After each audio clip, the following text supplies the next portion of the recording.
Every afternoon after school, the children loved to play in a huge garden that surrounded a deserted castle.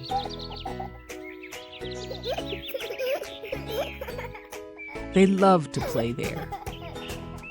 One day while playing, a great voice yelled out, "What are you doing in my garden?" It seems the giant had returned back to his castle, and he did not want the children to play there.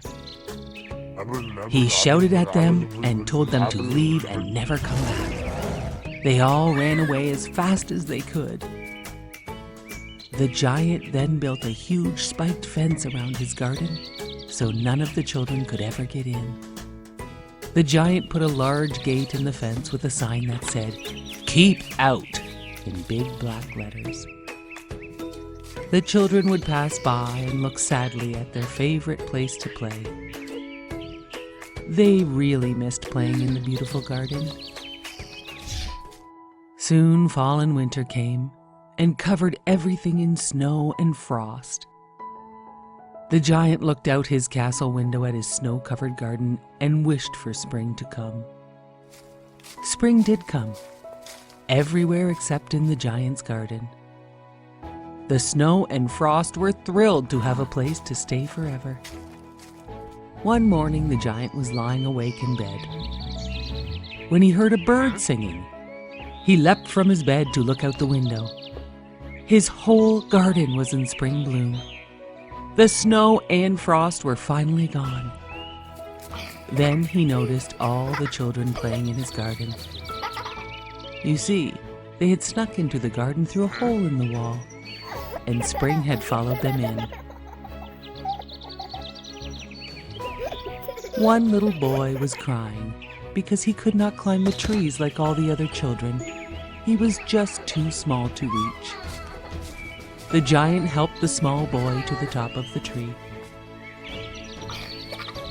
The little boy gave the giant a hug and a kiss and said thank you. The giant thought it was time to let the children play in his garden, so he knocked down the big wall.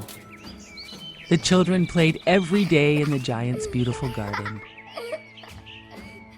When the giant realized he had not seen the little boy he had helped to the top of the tree, he asked the other children, "Where is your little friend?" "We do not know," said the children. The giant asked the children every day if they had seen their little friend. The children told the giant, "The only day we saw him was the day you knocked down the wall." The years passed and the giant grew old and weak, and he could no longer play with the children.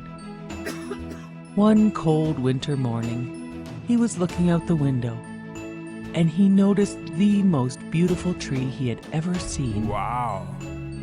The tree was covered with delicate white blossoms with silver fruit, and beneath the tree was the little boy who had gone missing for so long.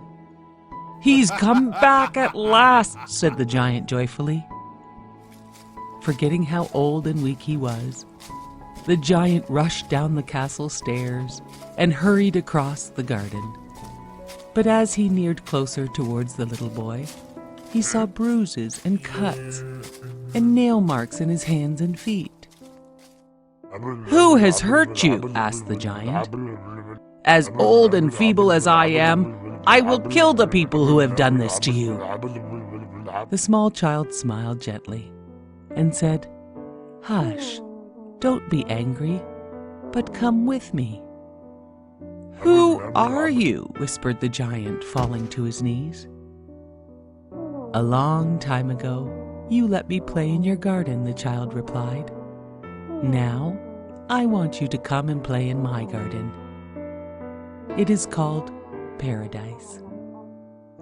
That afternoon, when the children came to play in the garden in the winter snow, they found their giant friend lying dead. The old giant looked so peaceful. He seemed to have a beautiful, peaceful, gentle smile on his quiet face. The giant was covered in small, beautiful white flower blossoms. The children thought he looked so happy and at rest. They said sweet prayers for him to be playing with children angels in a gorgeous paradise garden forever. The children always remembered the giant for his kind heart and generous spirit, and played in his garden forever.